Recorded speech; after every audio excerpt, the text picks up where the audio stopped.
2022 Board of Douglas County. Yeah, okay. Board of Douglas County Commissioners 5:30 business meeting. I want to welcome those of you who are with us here and those joining virtually on Zoom. I'm just going to share a bit of information about how we conduct meetings. Each action item that you may see on the agenda will offer an opportunity for its own public comment specific to that topic. We ask you wait until that agenda item that you're here for has come up for discussion. And near the start of our meeting, before discussing regular business items, we will invite folks to offer general public comment, which is for items not on today's agenda, but related to general county business. All public comments should be directed to the County Commission. We'll hear from folks who are with us in person first, then online commenters. And if you're joining us on Zoom, please plan to use the raise your hand function when the time comes, and staff will call on and unmute you one at a time. All public comments will be limited to 3 minutes, and we ask the speakers give their full name and Douglas County residence for meeting minutes. The county does reserve the right to mute and remove any speaker who is vulgar, rude, or inappropriate. If visual aids are used throughout the meeting, the presenter will share their screen. Please know that any online participants will not be able to view that without computer, smartphone, or tablet. However, the materials are published in our agenda for your reference online as well. Presenters will be made panelists and unmuted by staff as each agenda item comes up, and we ask that presenters stay muted when not talking and also introduce themselves each time before speaking for the record. A recording of this meeting will be available on our website and YouTube page after we adjourn. With that, we have a proclamation this evening, which I will go ahead and read out loud and then invite our guests from Burt Nash to come up and provide further comments. So for Mental Health Month, whereas the U.S. Surgeon General states that mental health is fundamental to health, personal well-being, family, and interpersonal relationships, and contributes to community and society, and whereas mental illness affects 1 in 4 Americans every year, regardless of age, gender, race, ethnicity, religion, or economic status. And whereas the U.S. Surgeon General has found that a range of treatments exist for most mental disorders, and the efficacy of mental health treatments are well documented. And whereas Douglas County, Kansas has made a commitment to community-based systems of mental health care for all residents. And whereas the guiding principles of community mental health care have always been comprehensiveness, cost efficiency, effective management, and high quality and consumer responsive services. And whereas Mental Health America, the National Council for Community Behavioral Health, and the Burt Nash Community Mental Health Center observe Mental Health Month every May to raise awareness and understanding of mental health and awareness. Now, therefore, the Board of County Commissioners of Douglas County, Kansas do hereby proclaim the month of May 2022 as Mental Health Month in Douglas County, and call upon all residents, government agencies, public and private institutions, businesses, and schools to recommit our community to increasing awareness and understanding of mental illness and the need for appropriate and accessible services for all people with mental illness, adopted this 11th day of May 2022. Patrick, would you like to join us?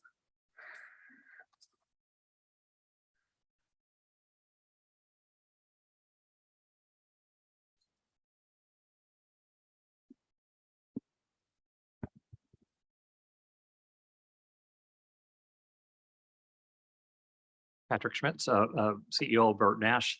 Thank you, commissioners, for the opportunity to be here with you this evening to represent Burt Nash and to help us recognize Mental Health Awareness Month. As you will see in our 2021 annual report, our theme was Live with Gratitude. And I tell you, I am ever so grateful for our team at the Burt Nash Center and the work that they have done this past year, despite incredible odds against them and an increase in requests for mental health. They have soldiered on valiantly, and I'm just so impressed and grateful for their commitment. The pandemic has truly caused an epidemic of mental health in our nation, and our fellow citizens here at Douglas County are experiencing that very same thing. And with the support of Douglas County, we have been able to continue to expand what we do and offer more services. So I'm just going to run through a couple of things that we've done this past year and a couple of things that we're still working on. Of course, we expanded our hours of operation so that we are available for more time for our citizens.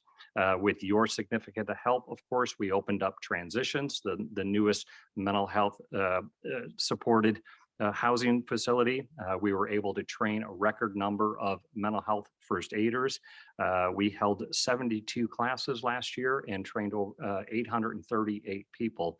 A little side note, Julia Gahn was recognized as the #1 mental health first aid trainer in Kansas. So if you happen to see her, please recognize her for that. It was a great achievement on her part.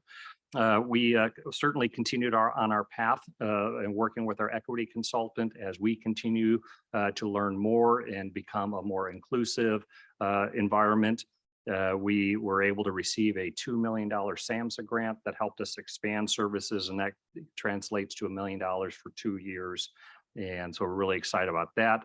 We were able to move our community-based, our adult community-based support services, as well as some other administrative programs over to the medical arts building so that we could really concentrate outpatient services in the community health building because of the increasing number of people seeking help. We had to hire more people, we needed more space. And so we're able to move some of our staff over.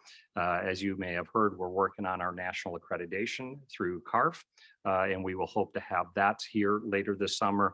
And then we are working on the Certified Community Behavioral Health Clinic designation. And I think there's a couple opportunities that we are bringing to you to learn more about that here in the coming weeks. So really excited to learn about that.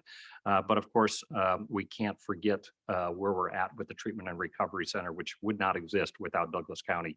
It has been a great partnership, collaboration on the government side and healthcare leaders to come together and imagine what's possible. What can we do different if we come together and create a program that is more responsive to our community's needs right here in our community? And we're really looking forward to that opening up here this summer.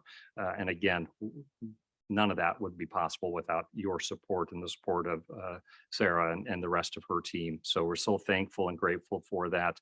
And if you had an opportunity to read Sunday's paper, Jeff wrote a wonderful article about May as Mental Health Month. And, you know, while we recognize May as Mental Health Month, we certainly want to pay attention to it all year long. And so we thank you for the opportunity to at least recognize this month, but we are so grateful for you to make it possible for us to recognize it and truly support it every month of the year in Douglas County. We're so very fortunate. So thank you. I think that closes my remarks. So thank you all. Thank you so much, Patrick. We appreciate you being here and offering that summary of the current work and the work ahead in our community. And I'm very excited for the Treatment and Recovery Center to come online and for us to really expand the accessible and interconnected services across our community. So thanks for being here. And we've got this proclamation for you. Thanks. Have a good evening. Okay, with that, we will move on to our consent agenda. Does either commissioner wish to discuss anything further, remove anything from the consent agenda for further discussion? Okay, go ahead and ask if anybody in the public that's with us in the courtroom would like to remove anything from the consent agenda. Seeing none, I'll double check online. Seeing none, I'll bring it back for motion. This is Commissioner Portillo. I move to approve consent agenda items 2.1 and 2.2. All those in favor? Oh, sorry. Second. All those in favor, please say aye. Aye. Aye. Thanks. Sorry to rush you, Commissioner Kelly. Okay, we'll move on to general public comment. And again, this is a time for comments directed at the commission about general county business that is not on today's agenda. I do not have the sign up sheet in front of me. We don't have many folks here. So if you'd like to make public comment, I'll just invite you to please come up to the podium and make sure the green light on the microphone is on and state your name and residence for the record.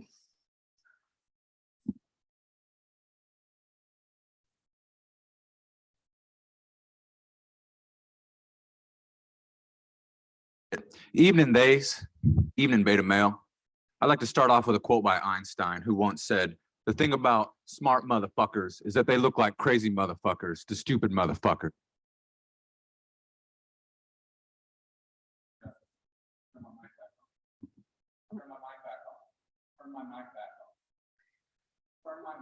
We're not going to turn your mic back on.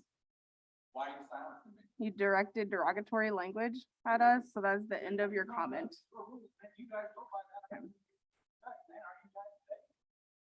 That's your rule, man. Turn my mic back on. Turn my mic back on. You can sit down and enjoy the rest of the meeting with us, or you can leave, but your public comment is over. Why? Because of your vulgar language. What about it? What about it? I'm campaigning. I'm speaking to my base right So here. I'm gonna ask you one more time. You can sit back down in the gallery. Yeah. No.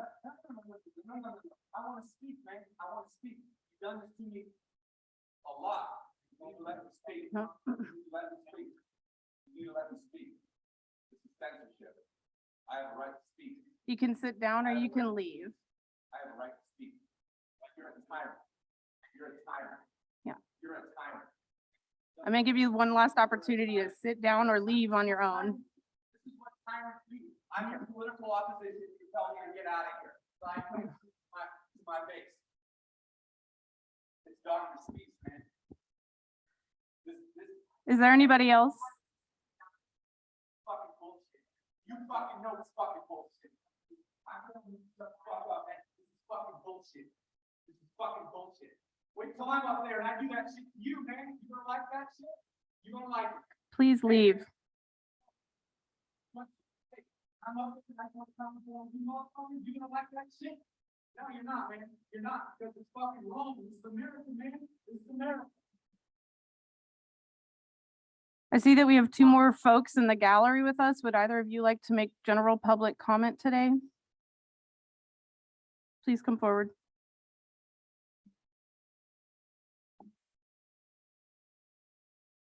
Hi, this is my first time speaking up here. I actually hadn't prepared. I do want to say though that forgive me. My name is Isaac Jambor. I'm a KU graduate as of last year, and I just want to say that I appreciate the effort you put in over the past couple years.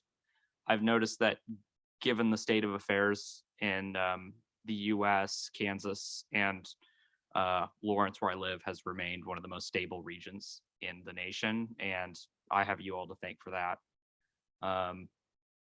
That, or maybe I was staring at math textbooks for 12 hours a day, but nonetheless, I appreciate it a lot. And when I retire, I know where I'm coming. Yeah, thank you. Thank you. Anybody else here that would like to provide general public comment? Okay, we'll double check if anybody's online. Okay, thanks, Jill. We'll close public comment and move on to our regular agenda. Item 4.1, a presentation from the planning department regarding a conditional use permit for vacation rental. Thank you, commissioners. I think we're moving everyone into the panel. I think Kyle Kobe from planning and Carl Bauer from our zoning and codes. I'm not quite sure who's kicking us off tonight, so I'll turn it over to you all.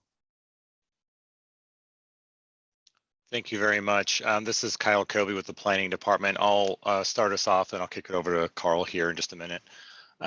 So this conditional use permit application is proposing a vacation rental use at property address 1269 North 870 Road. The subject property is zoned CP Cluster Preservation District, and the existing use on the property is a detached dwelling, as are all the surrounding properties. No physical changes to the property are proposed with this application. The existing structure complies with setback standards. The parking requirements for vacation rental uses is 2 parking spaces per dwelling unit. As there's just 1 dwelling unit, the parking requirement is 2 spaces, and sufficient parking is available on the site. Subject property is screened to the north, east, and west by existing vegetation. While there's not much screening between the subject property and the property directly to the west, the applicants for this conditional use permit are also the owners of that abutting property, which is their primary residence. The Planning Commission discussed this item during their regular meeting on April 25th. They voted 4-2 to forward a recommendation of approval subject to 3 conditions. And speaking of those conditions, Carl Bauer is here with Douglas County Zoning and Code staff, and he has a presentation pertaining to the recommended conditions of approval. So this is where I will end my presentation and turn it over to Carl to take it from here. Thank you, Kyle. Yes, I do have a brief presentation to share with you. Is it possible to share my screen? I think you should be able to share, Carl. Is it not letting you? Okay, give me just a minute. Can you try again, Carl? Still says host disabled participant screen sharing. Give us a second.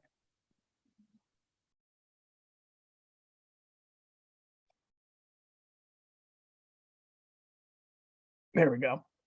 Thank you. All right, again, my name is Carl Bauer. I'm a county planner with Douglas County Zoning and Codes.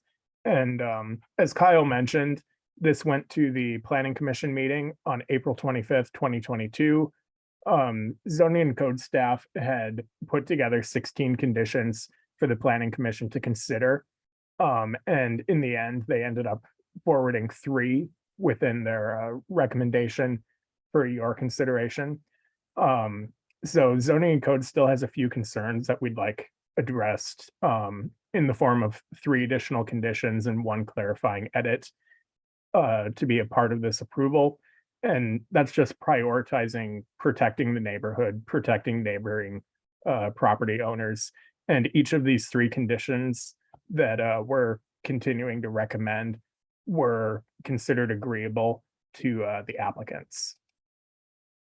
So these are the conditions that were approved by the Planning Commission.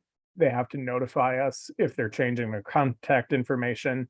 There has to be a life safety inspection, and the conditional use permit will be valid for 5 years. We're recommending these conditions as well. First, changing the life safety inspection condition to say that before it gets rented out, the rental unit has to pass that life safety inspection. We're also recommending a condition where the property manager or whoever is taking care of the rental unit, that contact information for them has to be sent out to neighboring property owners. We're also prohibiting noise disturbances as defined in the county's noise code. And we're also recommending a condition that the conditional use permit be able to be brought back to you all in case there's any unforeseen circumstances or if there's any sort of violation. So with that, I'm available for any questions. Commissioners, maybe before we start with questions between Kyle and Carl, could you clarify what the commission would need to do at this stage if they wanted to add additional conditions? Can they do that at this stage, or would it have to go back to Planning Commission for further consideration?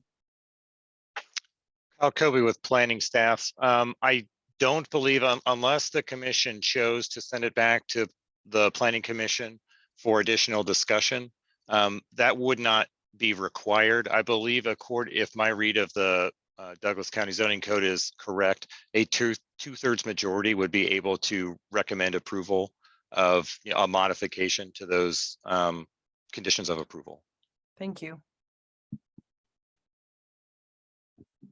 Thank you both. I appreciate that presentation. We'll go ahead and ask fellow commissioners if they've got any questions they'd like to ask of staff. This is Commissioner Kelly. I've got a number of questions, and I watched the Planning Commission meeting with a lot of interest, actually. It was a really interesting discussion about vacation rentals, and I think the Planning Commission has had some history with vacation rentals in the city limits of Lawrence, and as this expands into Douglas County, I think they're hoping for some lessons learned. And so I'd just like to go through some of these conditions that are on here. My understanding, Kyle and Carl, of their meeting was that we don't have a lot of these conditions on residential properties in the unincorporated area. And why would we put them on this one just because it's a vacation rental CUP? Did I perceive that correctly? Is that a fair assessment? And I may be asking you to make an interpretation that's beyond what your usual role is. Kyle Kobe with planning. I will at least give my best effort at that. Yes. I think it's fair to say that at least one or two of the planning commissioners that were coming at it from that perspective. In trying to summarize, I went through a few different iterations in that memo that you have. That they were, I think there was some respectful disagreement as far as which conditions should be included, which ones didn't need to be carried forward. And I think that each commissioner kind of had somewhat different reasons for them.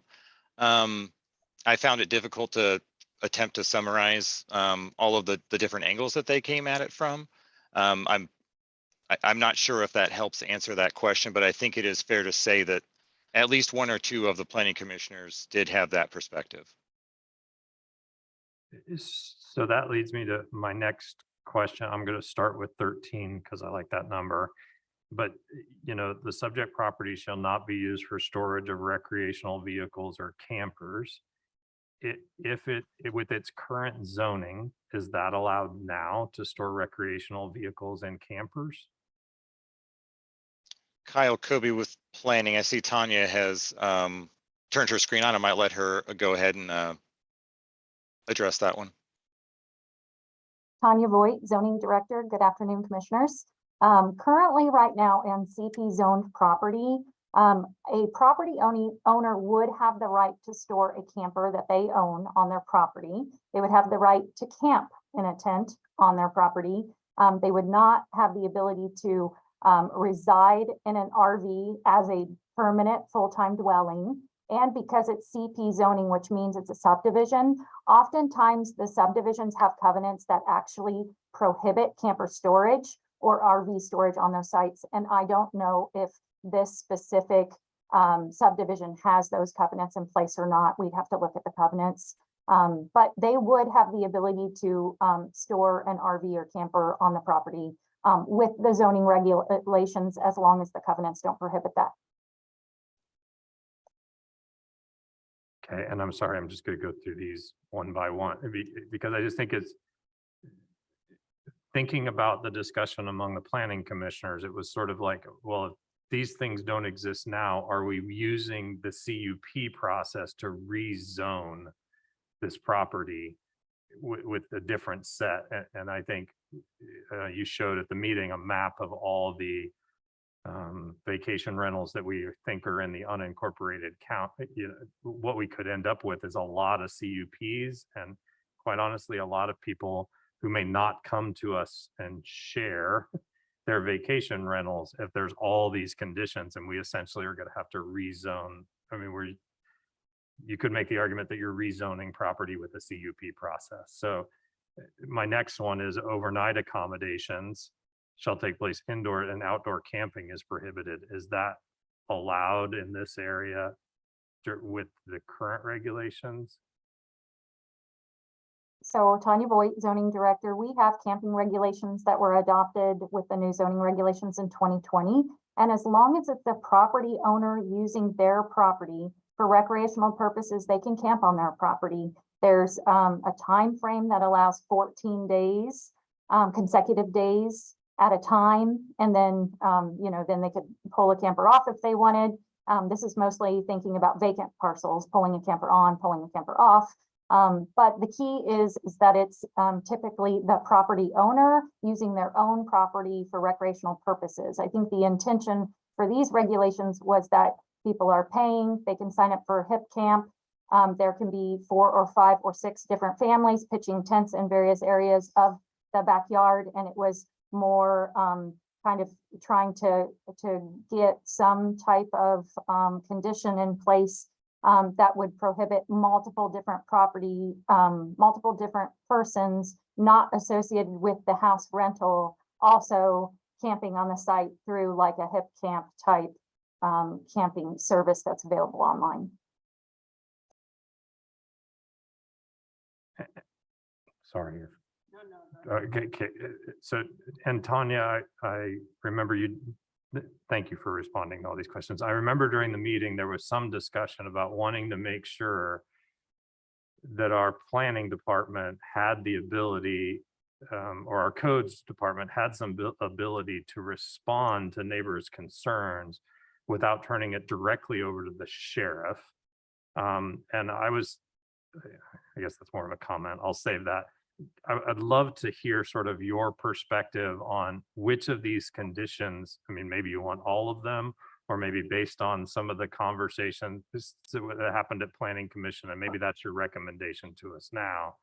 But what are those things? I mean, you all take a lot of neighbor complaints, a lot of them. And I think it would be really interesting to hear from you. Maybe this is for Carl. Thank you, Carl. I see your finger there. Hear from you all. Are there things that we think just because we don't want everything to go to the sheriff? It sounds like that's a lot of calls to the sheriff if we were just turning over all of the code enforcement things to making them a criminal behavior or a nuisance behavior.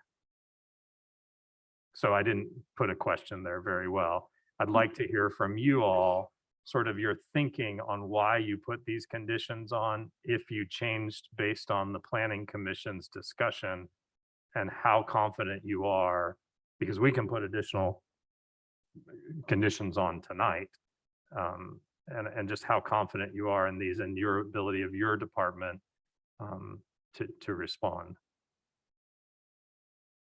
So I'll answer that one quickly here.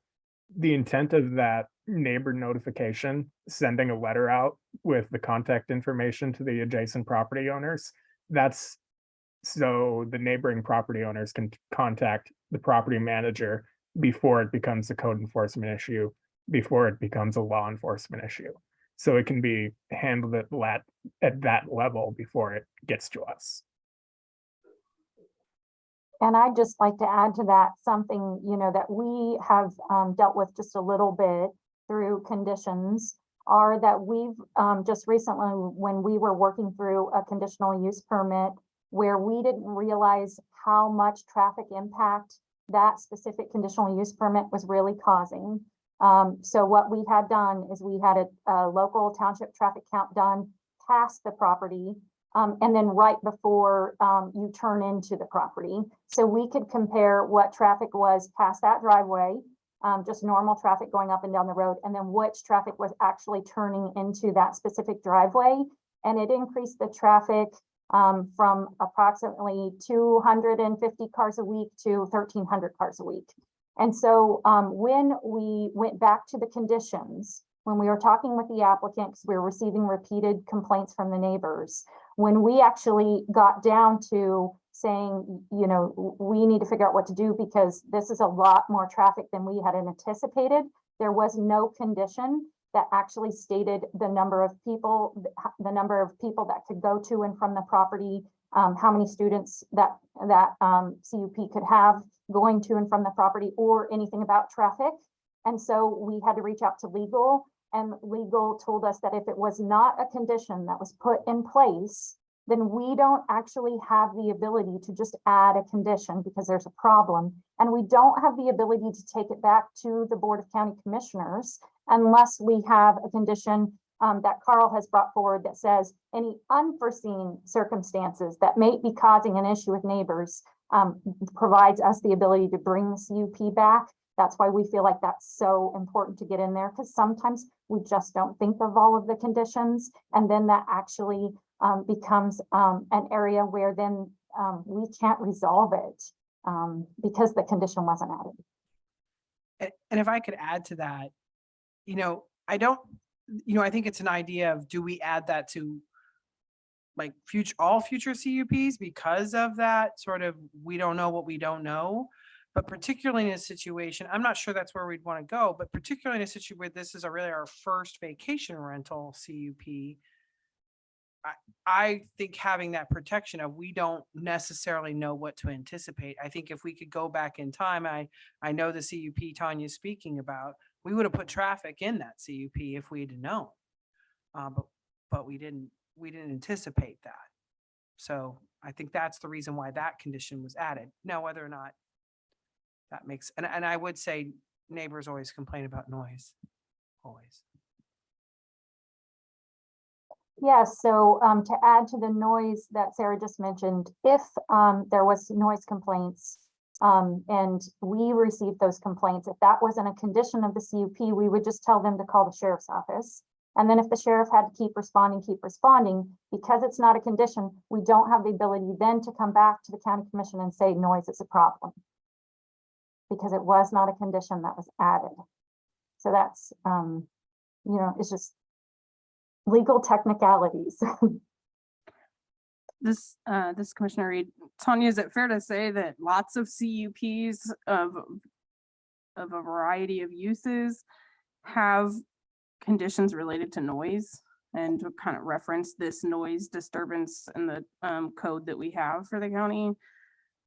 Quite a number of our conditional use permits have different varieties of noise conditions. Some just say if it's a nuisance, it's creating noise, then we determine what we think a noise level is acceptable or not.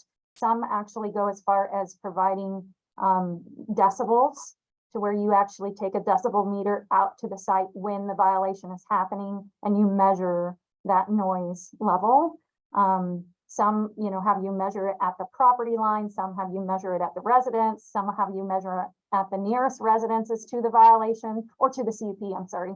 So there's all kinds of variations of noise conditions that have been added to conditional use permits, yes. Commissioner Portillo, do you have any questions? Okay. Any other questions, Commissioner Kelly? Okay. I don't have any other questions at this moment either, so I'll go ahead and open it up for public comment. Oh, yes, sorry. Thanks. Commissioner Kelly reminded me, is the applicant here and would like to provide some comments? Thanks for that reminder. We'll go ahead and move them over and see if they want to provide any comment.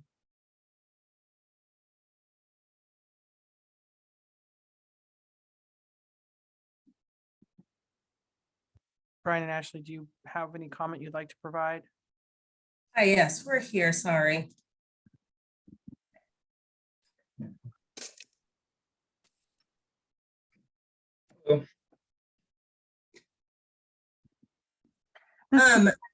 Welcome. You all are welcome to make any comments you'd like or raise any issues you have with us. Sure. I guess we just have more questions probably. I know that there were a lot of the conditions that we discussed and we were fine with. There were some that, we did in fact have issue with. So I just want to make sure that we're clear as far as what may potentially get added or removed or changed or whatever. What are the implications of those things? And then does that, if we do put on these additional things, does that still keep that time limit on it? Because I know that we had looked at, or we had the 5-year because the committee was going to revisit this topic and then we would have to look at it again. So just wondering if that would still be a consideration if we do go forward and add the conditions back onto it.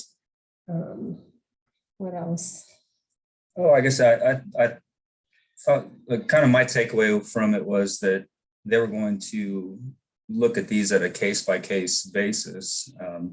Us being the neighboring property where we bought the place because we wanted to make sure there was no noise, no cars broke down, parked in, that would bring the property value down.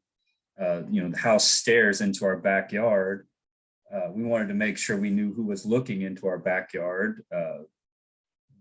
We obviously, we've spent, most of the day outside today listening to birds and everything else. So we wouldn't want to do anything to jeopardize that. We love Pleasant Grove Estates. So that's why I think, case by case basis would be pretty important here. As long as we're the controlling owner of both properties, that kind of thing. I feel like we have the public and the neighbors' best interest in mind, and that may not be the case on all these. I'm sure you guys deal with quite a few things, but I guess in this situation I would suggest we almost not make it a problem until it is, because I feel like we're going to do a pretty decent job of monitoring, the house over there. We're I guess most people probably don't make the house look really good also. I mean, we have money invested in it. We want it to stay nice. It's, it's not something, and a lot of it will be handled through our listings. Pretty much, you can only have 2 vehicles. We'll have cameras there so we can tell if you have too many people, these kind of things. So I feel like we're going to do a pretty good job of policing it and taking care of it. Thank you both. I appreciate that. I wonder if staff could respond to just the question around the time, the 5-year time, and just clarify that for applicants.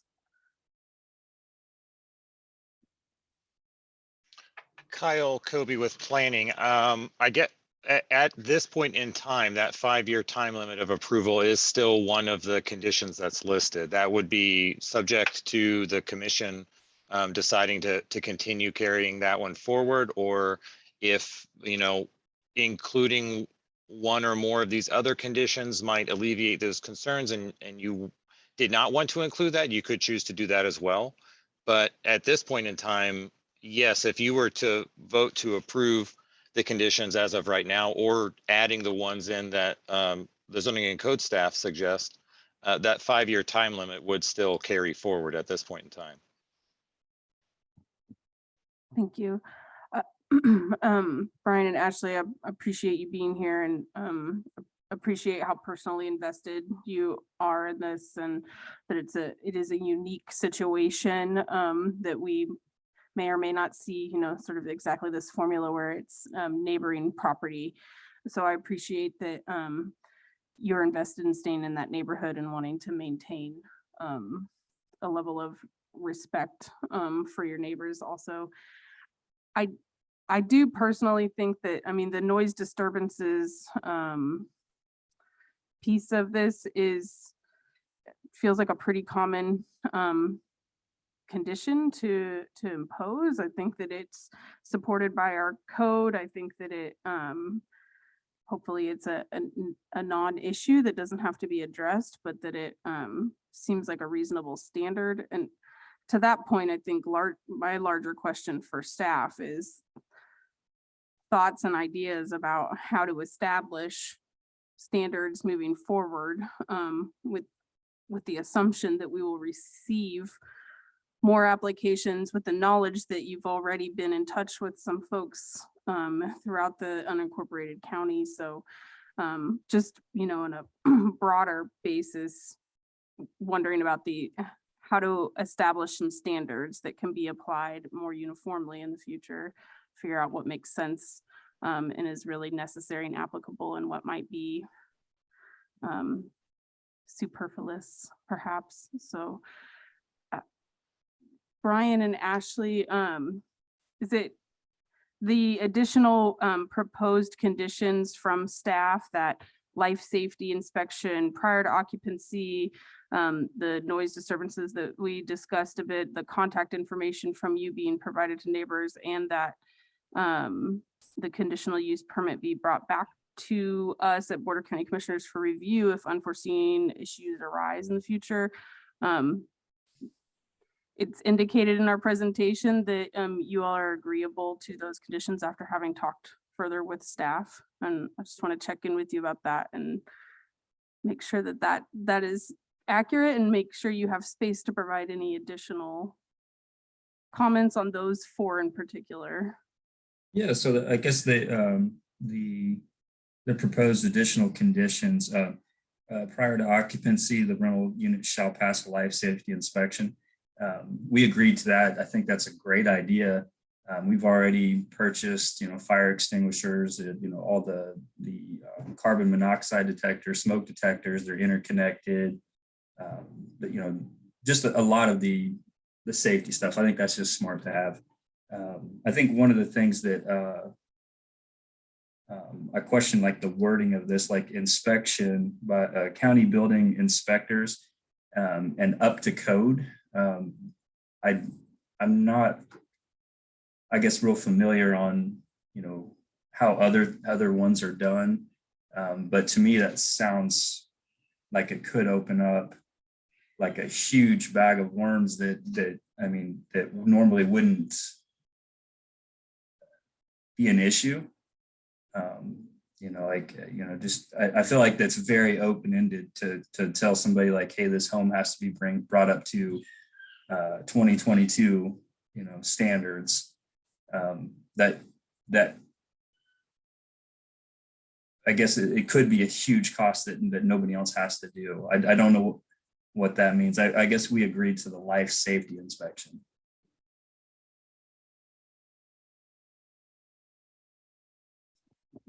Okay, thanks for those comments. Go ahead. So in a second, I appreciate what you all just said about code and getting something up to code that sounds like it could be a lot of work. And so I'm going to ask Tanya, and it looks like we have our code inspector that's come on to talk a little bit about that. And maybe we do that first. And then I have just some questions about some other conditions, which I'd love to hear from Brian and Ashley. If you think those sound like just good things to do. And because this, as a good vacation rental owner. And so I just like to go through a couple of them with you and get your sense of them. I think they would probably be included in regulations in the future. But let's maybe start first with answering that question about up to code and the difference between a building inspection and a life safety inspection. Okay, thank you, Commissioners. Tina Rakes, Building Codes Director. It sounds like you are well on your way to get the life safety components in place with your smokes and your CO detectors, your fire extinguisher. Really, the other things, and just let me preface, it's not about bringing a building up to code. We're just looking at the life safety features. So, for example, in a sleeping room, are the windows openable? Are they painted shut? Are the stairs in good condition? Just some simple, is there a receptacle that might be broken and wires hanging out? Just some real basic things. It's not about coming up to code. So that's just a real snapshot of what we would look at. Does that help ease your mind a little bit? Yeah, definitely. And I guess that's the life safety inspection part. I would expect to, there's things that I may not see that would be very helpful. I guess it's more the wording that says and is up to code. That from a legal side, that to me could say, hey, well, that outlet that you found, now all of your outlets need to be replaced with the new 15 amp, and then they'll look at the wire and say, well, this is wrong, and then they'll go back to the panel and be like, well, and then it just doesn't end. It just keeps going. So that's why it seems very open-ended. It's a nice home, and it's a beautiful home. So I just wouldn't want it to. I guess that's the part that that I had an issue with, was the and is up to code part. And thank you for that feedback. And I think we'll take that into consideration and maybe in the future try to wordsmith that a little bit differently so that it's not so alarming. The early detection with your alarms is one of the biggest things, because people are in an environment that they're transient in nature, so that they're in an environment that they're unfamiliar with. So we just want to have the early detection, and then they can get safely out the door without any hiccups. That's really what it boils down to. Yeah. And I guess, visiting the property, you would see, that there's 6 doors just on the first floor alone, and all the windows are working, and things like that. I guess that's just what kind of was alarming to me, was the up to code part. I don't know what all that would be. No, absolutely. I can understand where that would be alarming. So I hope I have eased your mind, and we will see if we can convey a little bit better on the message of. This is Commissioner Portillo. I really appreciate this conversation, but I do wonder if the beginning of that sentence kind of takes care of this whole conversation, because the inspection is exclusively a life safety inspection. Yeah. So we're not looking at an inspection for any and all code violations. It's exclusively around life safety. Yes. So I think that I hear what you're saying, Brian, and I think that that's incredibly important. But I think the way that this condition reads to me is that zoning and codes is exclusively doing a life safety inspection, so they would only be bringing life safety issues forward. Yes, thank you, Commissioner. Is that consistent with how the rest of my fellow commissioners are seeing that? Yeah, and I would offer Brian and Ashley, there is a process. If there's a code violation, you can bring that. I wouldn't expect there would be in this case, but if there was, there is a process to bring that forward to discuss a variance or those types of things. Tina, do you want to go over that real quick? I know we're getting so in the weeds, but this is conditional use permits. This is how these things go. Yeah, and we really are, so I don't want to concern them, and, the code really is, it's the intent of the code, and so, it's all about the life safety, but as he mentioned, there are appeal processes, but I will tell you that staff works very hard to find a means to make something conform. We really do. So you would really have to have something structurally unsound that would be very alarming. So I just don't have a lot of concerns about that. Does that help, commissioners? But everybody has a right to appeal. I think that's what he's driving at. And so if you ever were curious about it, we could have a conversation offline on how that looks. So Brian and Ashley, if what they were asking you to do is part of that life safety inspection to get it up to their expectation of code, you would have the ability to appeal that. Yes. And bring that forward. There's a process for that. I'm not expecting anything, but you mentioned earlier, like everyone's intent is always good. Trust me. Everyone's intent. Everyone thinks they'll be the best owner and the best neighbor. What we're actually trying to do is create conditions that protect you as much as protect your neighbors, so that there's a process to go through, so that when we do come to a disagreement, if we do come to a disagreement, we know how to work through that disagreement. That's really what these conditions are there for. It's not the thought that you won't be good owners or that you won't be good neighbors. It's just your neighbors need to know, if I have a concern, how do I bring this forward? And you have a way of saying, this is how you bring it forward. So we're not shouting at each other over a fence line and doing anything silly, that neighbors do. So with that, maybe I'll ask you about, I was really impressed, Carl, with condition number 9 that talks about the vacation rental unit shall conspicuously display some information, especially that final bullet about human trafficking information and the Kansas Attorney General's. Brian and Ashley, I would be shocked if you didn't have this in your, maybe this is a huge condition that you're like, no way we're doing that, but is that one too much? It seems like we all want to stop human trafficking, right? Yeah, I think we had discussed that, and we said that we were going to put it in the welcome packet, and still we're going to put it in there, even though it didn't make it. It was all still going to be a part of what we were going to do anyway. Have informational stuff for guests, not only just like on the welcome as they come in, but then also on the website, wherever we had this property posted, we would have that information on there as well. Kind of cover that when you send out your initial welcome email and all that stuff. We'd still planned on having it all in there anyway. So I'm not sure if you've used, very many vacation rentals, but the first thing we always do is go to the welcome book. It has all the rules, like what you do with, with your trash, or it's clear down to, take your shoes off when if you don't wear your ski boots in here. Everything's spelled out because you're liable for it if you damage stuff. It's contact information, property manager information. Contact numbers for, like emergencies. It's all in the book, everything you would need, since you're not from this area. It'll have all the information, that you need. Now the sex trafficking one, obviously that's very important. I haven't seen it in any, but there's no reason not to add that. Ashley and I had a discussion about it. Like if there is, a situation where that's the case, and they were able to just kind of nonchalantly flip through this, they would see the number and see, oh, okay, and maybe remember that. And so you could save a life. So there's no reason we shouldn't.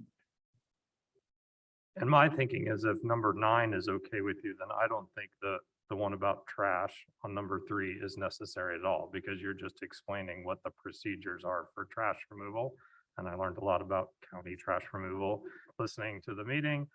The only other one that I would ask about, and then I just think the commission needs to have some discussion about, bringing it back to us.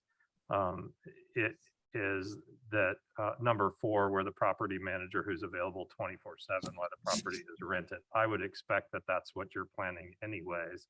I just think it gives some comfort that who's ever renting the property has someone to contact before they contact. So they're contacting you first, you're responding as necessary. Then the next step would be if there's a problem there, that codes would be involved. And then I'm trying to put as many barriers before we make law enforcement be involved here. That was what I was worried about listening to the meeting. I'm pretty sure, Brian and Ashley, you don't want, sheriffs showing up on your property every time a neighbor calls and says they're too loud. We're trying to reduce, I'm trying to reduce that, Commissioner. Yeah, this is Commissioner Portillo. I just want to build off of what Commissioner Kelly is saying, because the way I read that is not that there has to be someone ready to drop everything 24 hours. It's that there's a clear contact number. And I think that goes back to the welcome packet of, if there's a problem, call this number. I don't think it means that you have to be at your house and the adjoining property every single minute that there's someone who has rented it. But I could see where that could also potentially be confusing if we were saying that someone has to be available. I'm doing air quotes, you may not be able to see because the camera's so far away. Like what available really means just means that there has to be someone who is willing to respond to phone calls, text messages, emails, whatever. Not that you have to be present, but that's how I was interpreting it. But I just want to make sure that, again, that's a shared interpretation. And then I think it would make sense to have that condition there. Yeah, this Commissioner Reed, I would agree with what both commissioners have said and think that it is in my experience with many vacation rentals, that is kind of baseline bit of that welcome packet and information that we just talked through. And that was also my same read, that it is about having someone to be notified and responsive of any issue that arises.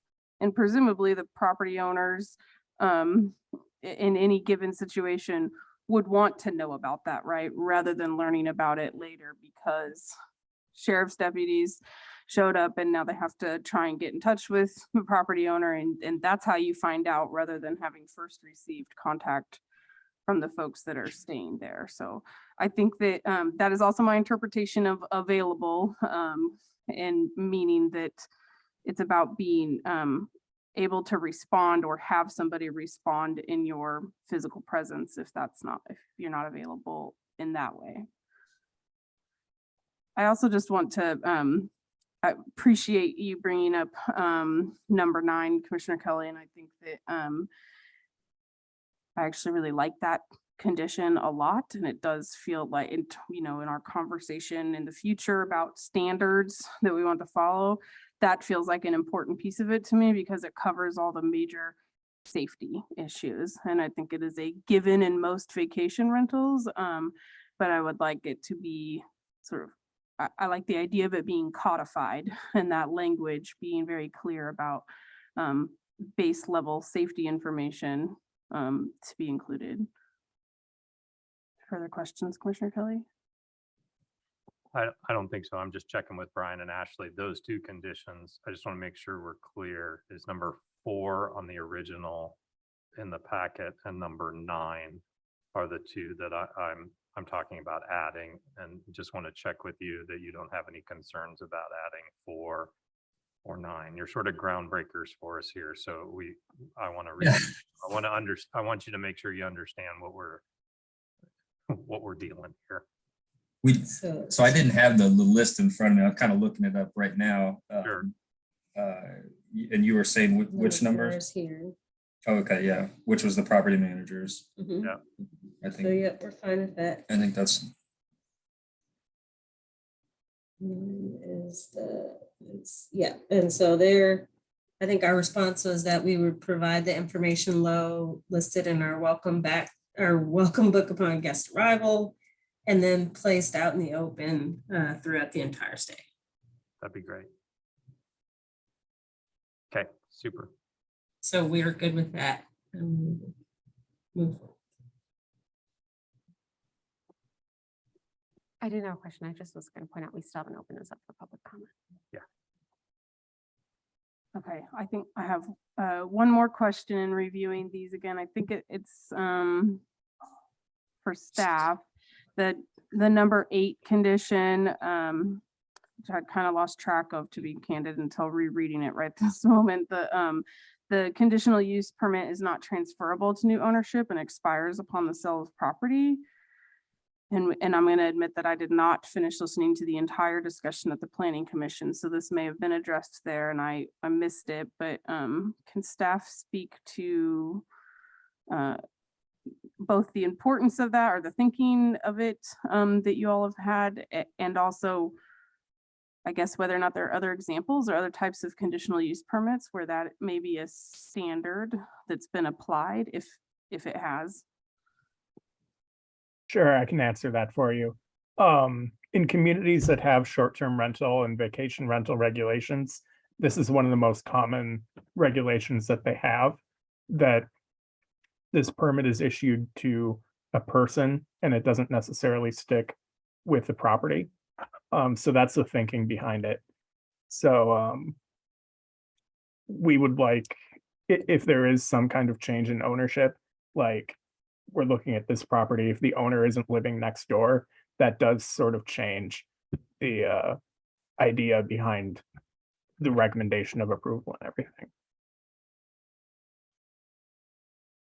So Commissioner Reed again, Tanya, I might put you on the spot a little bit with your experience with more conditional use permits over the years. Are there others that you can think of where that was a standard that was applied? I mean, quite frankly, it makes sense to me because it really is, I mean, it's people entering into an agreement, this conditional use permit and all the conditions associated with the permit, that it seems odd to me for it to be automatically transferable upon the sale of property. So it feels like likely that there have been other instances where you've had to apply this condition, because sometimes CUPs are 20 years longer or longer, for example. Yeah, so there are many times where a conditional use permit is permitted only for that specific use, not other uses, but also just for that specific applicant. So if someone has a contractor storage yard or a landscaping company, it doesn't mean, if it's not transferable, then it just means that we need to monitor it just a little bit more. I think that's why a lot of conditional use permits just go with the land and don't actually, watch who the next property owners are, because it makes it easier on staff and easier on the department if it just runs with the land. But obviously the intention behind this was for this specific circumstance to treat it case by case and to open that back up to just residential homes for sale later if the applicants decide that they, no longer want to use that as an Airbnb and would like to sell it. Then it could be sold just as a normal home for anyone.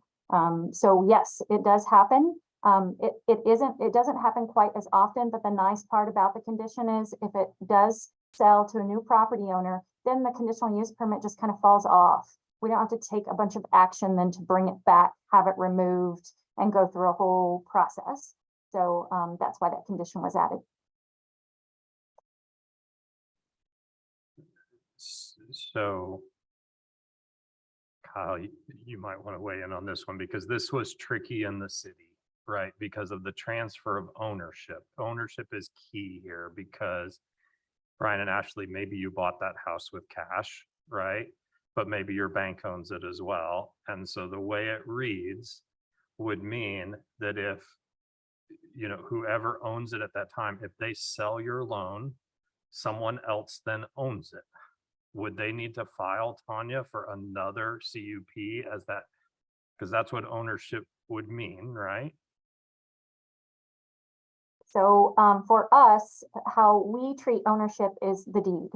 So we reference the deed. Oftentimes there is an affidavit on a deed. Say I have a deed in my name, but I have a mortgage. So the bank is holding, you know, a portion of that, and that is also filed with the Register of Deeds. If that bank changes hands or they pay the mortgage off, that affidavit just falls off of the deed, but the actual property owner's name stays. So we are only going, we are not messing with banks, mortgages, any of that. We're going off the actual property deed at all times.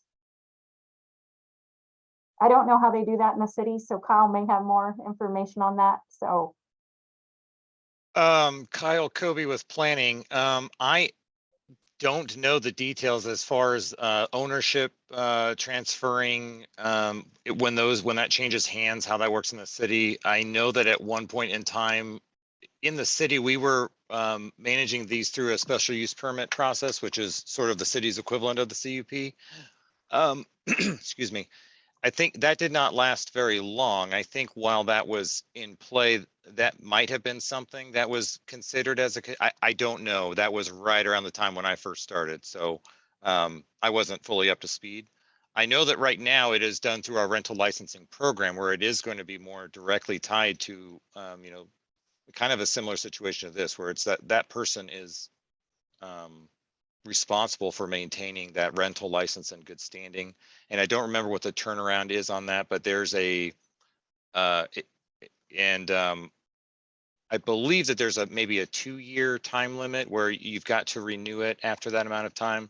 I could be mistaken about that, but I think that there's something that's sort of just embedded in that rental licensing program. Okay, I'll have some comments on that later, but we're still in questions. Yes, thank you. Thanks Patrick, for the that. deed could also get a little bit complicated if they decided they wanted to move their deeded names into a trust. And that does happen a lot, or into an LLC. So what we would want to do is work with those property owners to ensure that their names are still grantors to the overall trust. So possibly names could be added, but the root names that are a part of the original deed that the CUP was originally approved for, those names need to stand still. A name or two could come in if it was a part of a trust, but their names still need to stand. So that's how we've treated those in the past. We really try to work with the applicant. We try not to get too picky over those types of things if we can help it. Thanks, Tanya. This is Commissioner Reed again. Well, first I want to say, Brian and Ashley, I've heard both in your letter that's included, and I heard you comment at Planning Commission that you're in your forever home and you love your neighborhood and community. This is kind of similar to what Commissioner Kelly commented about earlier, like, don't expect this to be an issue that arises in your particular situation, but to me is kind of an important issue at large for us to consider if we are to see more of these applications. And I want that to be as seamless for staff as possible.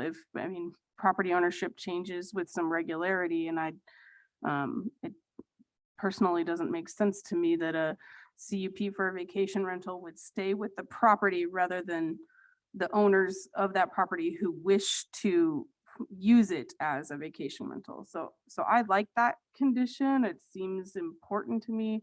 I want to ask Brian and Ashley if they have any clarifying questions or concerns related to that one explicitly.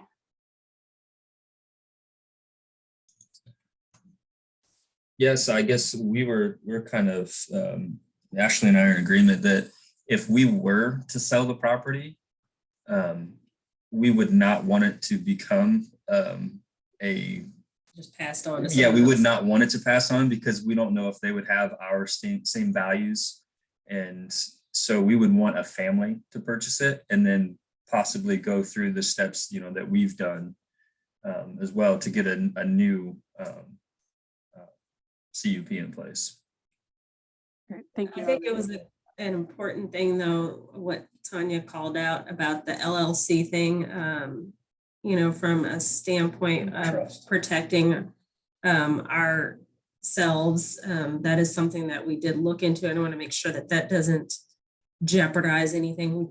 We still would be the owners, you know, but I just wanted to make sure that that is covered as far as that goes. And as far as a trust, I don't know if that's something that we would, you know, put to our children in a trust or anything like that. I'm not sure, you know, long-term, I haven't looked at that, but I do want to make sure that all those are considerations as well. Yeah, like if we were to pass and it goes on to our children, or, you know, like that, you know, they wouldn't just, it would still pass on to them. You know, I don't know if it's just us or. Would you like me to answer that? That'd be great, Tanya. Thank you. So Brian and Ashley, if it were in a trust and your names were a part of that trust and you were still owners of the trust and you guys passed, then technically you're no longer owners. It would go to the remaining, you know, individuals that you've labeled in that trust. And at that time, I think really if the conditional use permit is for Brian and Ashley and it passed on to the kids would not have the ability to do this UP. They would need to apply for a new CUP to continue the use.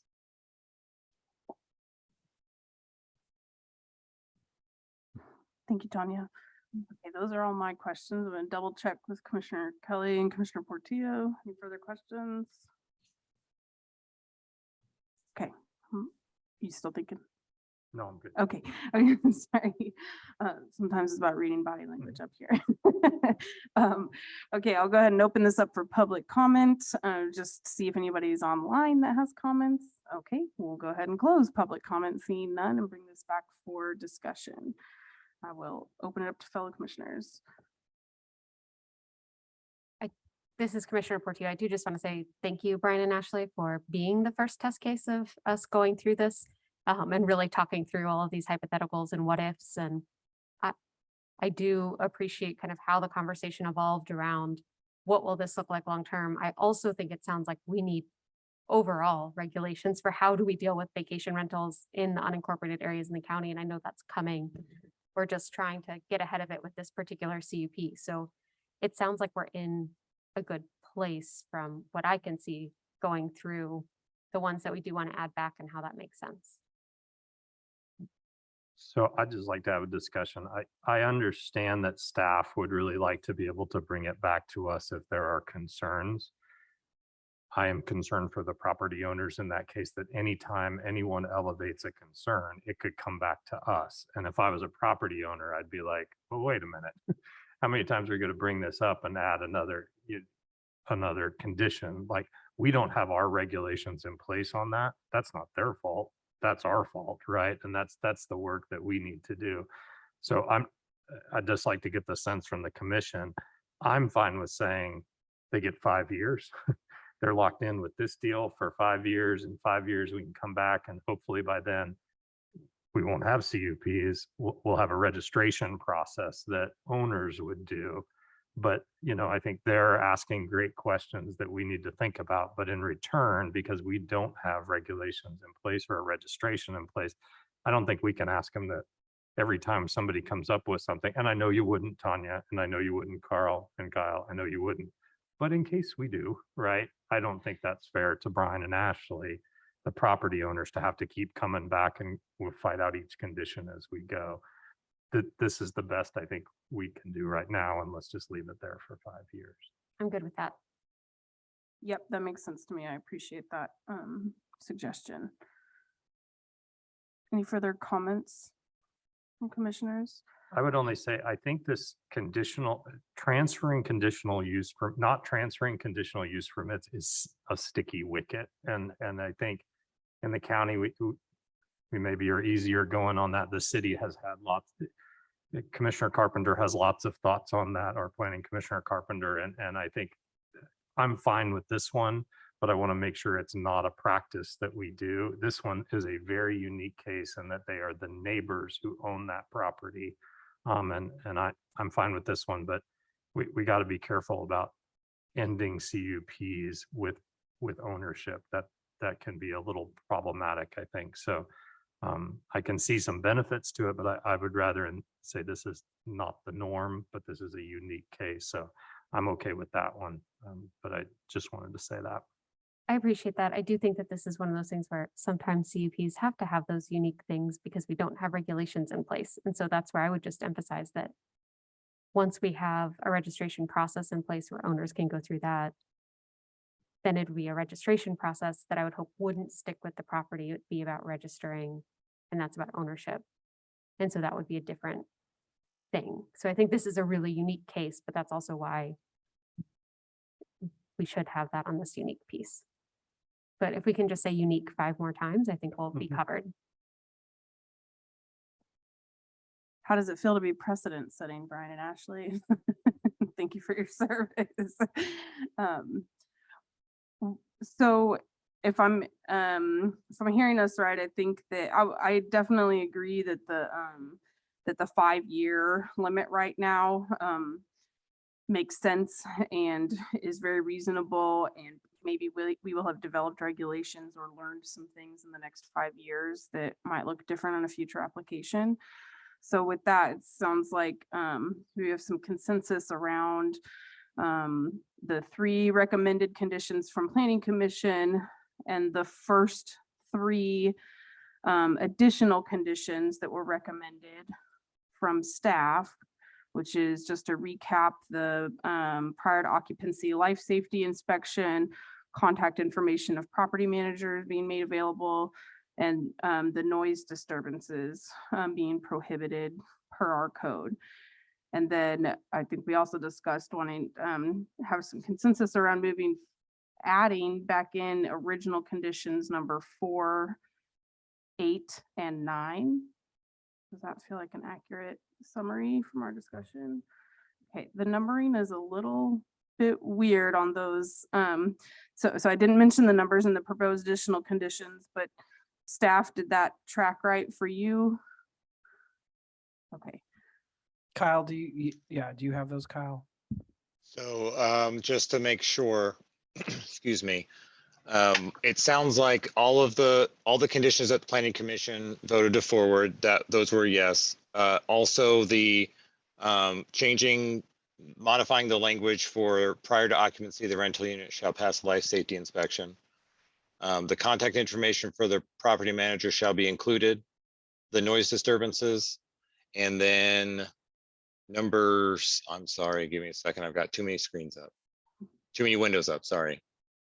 Number 4 from the original set of conditions was property manager who's available 24/7. Number 8 is the conditional use permit is not transferable to new ownership. And number 9 is the bullet point list that would be in the information book, that condition. That's what I have right now. Yep, that sounds right. And I'm seeing head nods up here. So we've got confirmation. Did you have something to add, Carl? And being able to bring it back to the BOCC if there are unforeseen circumstances. No, that was not one of the things that we okay. included. Yeah. So just want to make sure there aren't any further comments before we entertain a motion, and then I guess want to make sure that that motion is thorough. I know we just recapped it, but I wanted to make sure we were on the same page since there's so many numbers kind of from different lists at this point. Kyle, Commissioner Reed, it's okay. Would it be helpful if we read each of the conditions? Because we don't want to call them numbers because they're on different lists. I know that seems like a really long motion, but I'm looking for clarity. Go for it, here. Commissioner Kelly. I believe in you. Because this is what we're agreeing to, and I don't want to say and get confused about what's 1, 2, 5. It's probably in the minutes and we've got the recording, but let's just make sure, or maybe I'll just abbreviate which one it is. So I'm going to have to scroll around. This is going to be a 5-minute motion, so I apologize. I move that we approve a conditional use permit CUP 22-00054 for vacation rental use located at 1269 North 870 Road, based on the finding of facts in the body of the staff report and subject to the following conditions. Number one, the applicant shall notify Zoning and Codes Department of any change in contact information. Two, a life safety inspection shall be required for the change of use to ensure the property is inspected by county building inspectors and is up to code in order to uphold public safety. Three, conditional use permit is valid for 5 years after the date of Board of County Commissioner approval.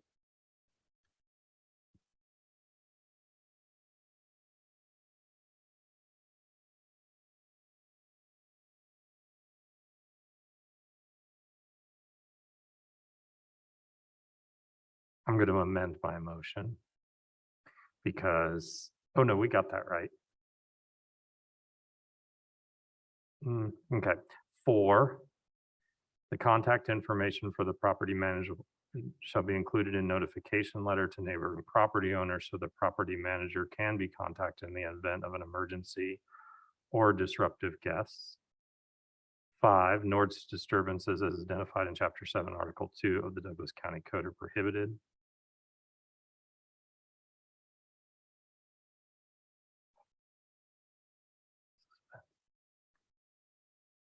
6, a property manager who is available 24/7 while the property is rented shall be required. The property manager may be on the property owner or the authorized representative.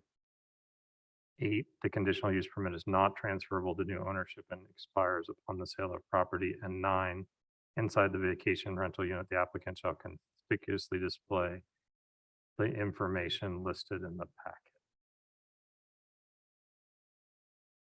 Is that right?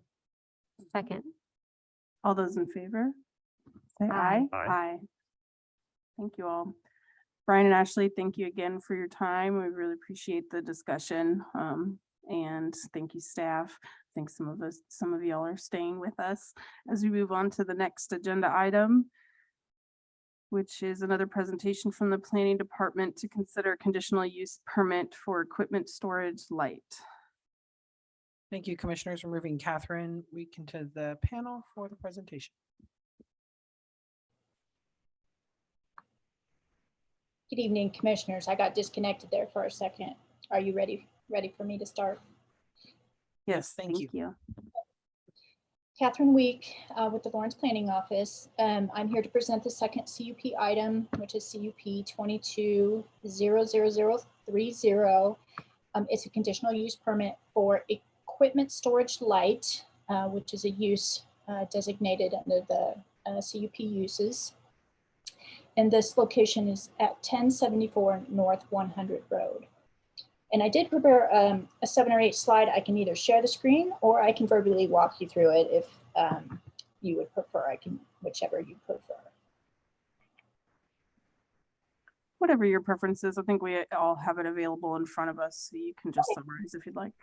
Excellent. Okay, so I'm going to go over the key points for this particular CUP use. There are no changes proposed on the property for this particular request.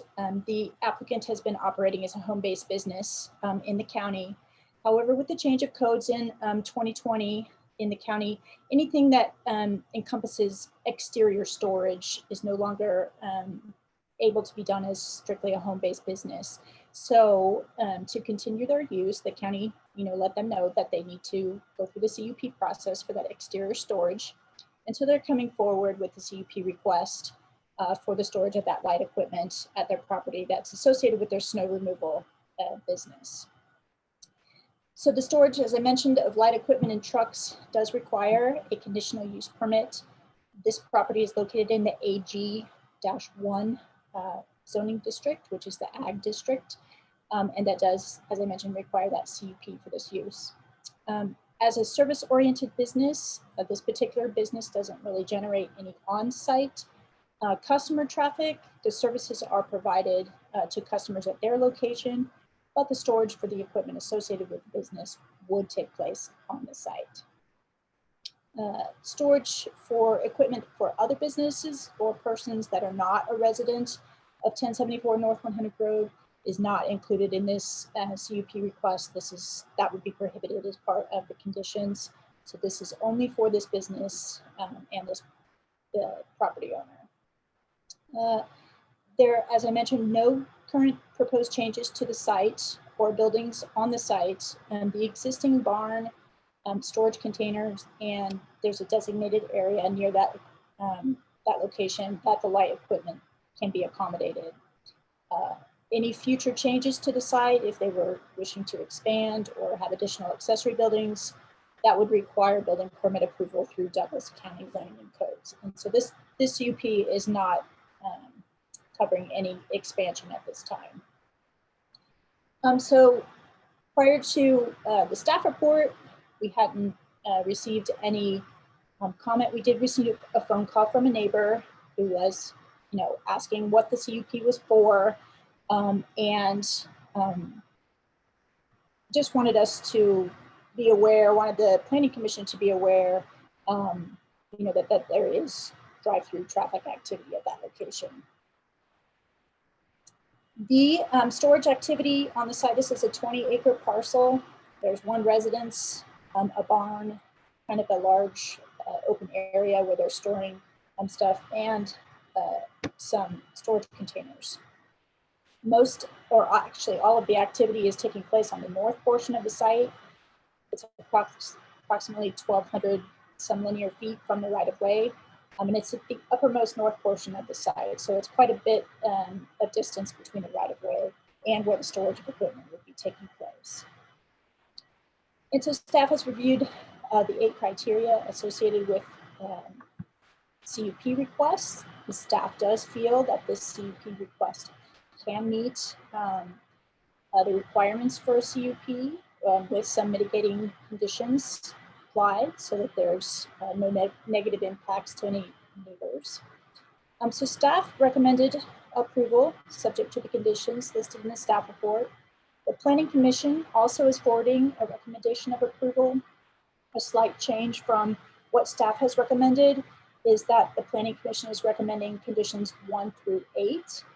The last 2 conditions, which related to heavy equipment traffic on county roads and palliative care, the Planning Commission did not feel that this particular business, which is primarily seasonal in the winter for snow removal, would want those 2 conditions. So they recommend approval of conditions 1 through 8. And I would be happy to stand for any questions if you have them or any clarifications. Thank you, Catherine. I appreciate the presentation. I don't have any questions at this time. Other commissioners? Okay, well, we have no questions. So thank you for the thorough presentation. We'll go ahead and open this up for public comment, see if anybody is online. Oh, I'm sorry, applicants, thank you. I'll get better at the CUP process. Do we have applicants with us that you see, Jill?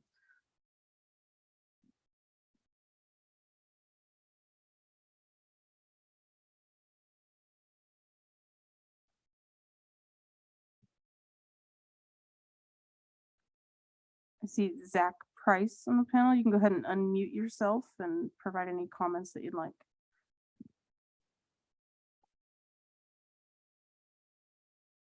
I see it. Okay, now I'm on.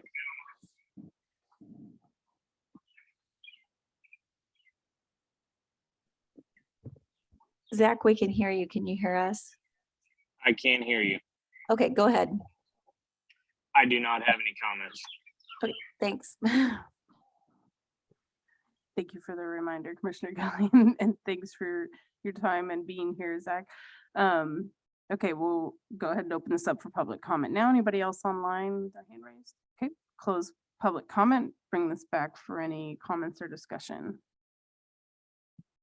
Happy to make a motion. Yeah, I would just make a comment maybe here. We're getting a lot of light truck storage out in just outside the county and just outside in the unincorporated area. And I think it may be good for us to ask planning to continue to evaluate, this tears up our roads. I mean, and these roads, these township roads were not designed to be commercial traffic roads. And I don't know what the breaking point is here, but but I think it's something we need to be concerned about because it's putting a real burden on those township roads. And I don't have a solution, but I think at some point we need city and county to work together and determine how much commercial business we want in the unincorporated area and what is that cost to maintain roads, because those folks who live out there, you tear up those roads and we're in trouble fast. So it's key infrastructure. So again, I don't really have a solution, but I don't know, maybe if Tanya or Catherine has any impressions on that, but that's just a concern of mine. Catherine Week, planning staff. So I just want to say that consistently, staff does try to add conditions regarding CUPs where equipment, storage, and traffic of potential large equipment. We do try to consistently add the conditions for mitigating any damage to township or roads or county roads. In this case, this one may be, as it was pointed out, is mostly seasonal, and so the dust might not be required here. But staff wants to always give those conditions consistently forward, just to have that option, so that if, as a case-by-case basis, they're deemed not to be warranted, then they can be removed accordingly. And that way we have them there for these type of equipment uses, where large pieces of equipment may be traveling up and down the road. Tanya may want to elaborate on that a little bit, but that's why they're there and that's why you see them. But that was definitely a discussion with the planning commissioners about that it might be over and above for a seasonal type business. So. Yeah, Tanya Voigt, I'd like to add maybe just a little bit to that.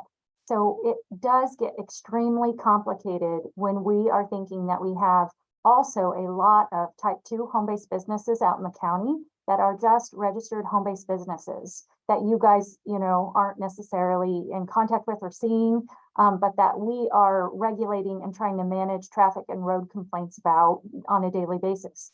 A lot of times, if it's getting to the point where we are getting a lot of traffic concerns, or say there's a narrow bridge and there's a lot of heavy traffic now going over a 1-lane narrow bridge where there needs to be infrastructure improvements, or it impacts a lot of neighbors.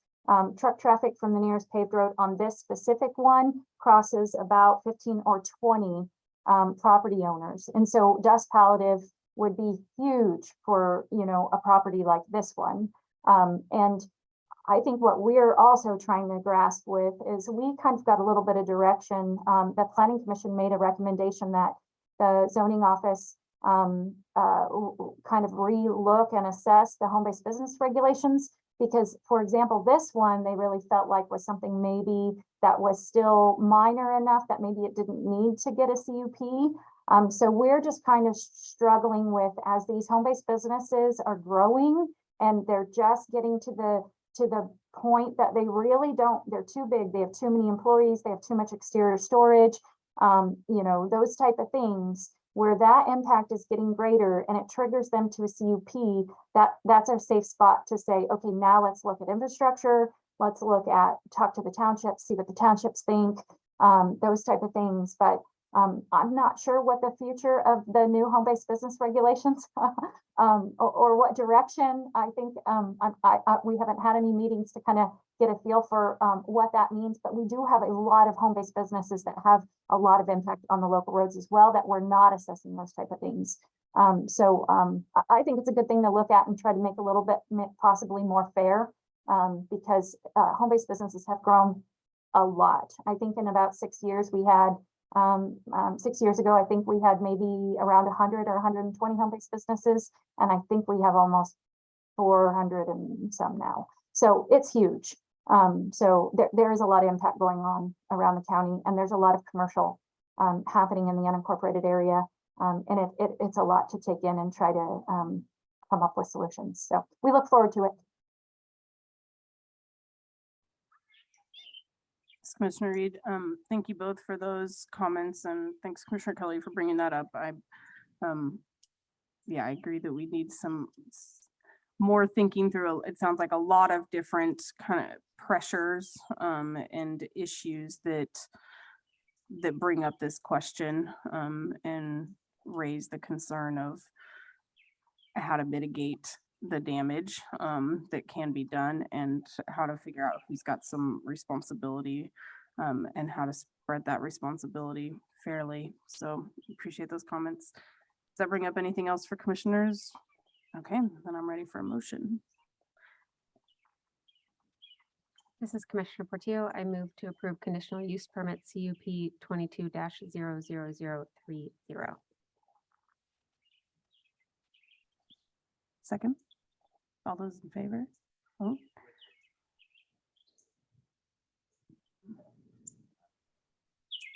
Go for it.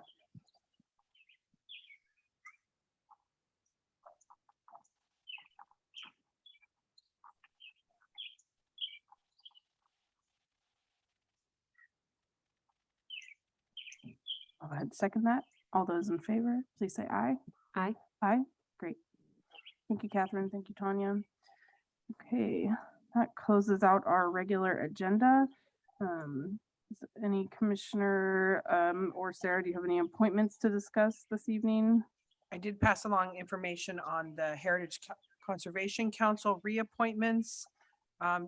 Just, I need, if you want like their letters of interest or resumes, I just need to know, or they're eligible for reappointment. But we don't have to do that today, but that is, I think you all have that information. Thank you for that reminder, Sarah. I'll refine that in my email and get back with you. Any other appointments to discuss before we move on to miscellaneous? Seeing none, I'll let Sarah tell us what's in our memo. Thanks, commissioners. Do want to announce that planning staff is working on the K-10, the used to be called the West of K-10 plan, now is called the Revised Western Development Plan, and there's an open house and some public engagement on that. So really hope the public turns out to talk about what's happening there. And then I do want to say that Douglas County is really pleased to announce that we were selected to participate in the pretrial equity and transformation network with a focus on front-end criminal justice system strategies to improve racial equity and decrease the number of people booked into our jail. And that's a part of, that network is a part of the MacArthur Foundation Safety and Justice Challenge Grant. So that's exciting stuff. And then I thought I would just attach for you our certification of our wind energy usage as an organization, so you can see how much we've committed to renewable sources there. And remind commissioners that we do have a 4 o'clock next week for the presentation from the University of Kansas CPPR on our homeless needs assessment. So we'll be here at 4 next Wednesday. That's all I have. Thank you, commissioners. Great, thank you, Sarah. Anything to add from other commissioners? Okay, seeing none, we are adjourned. Have a good night, everybody.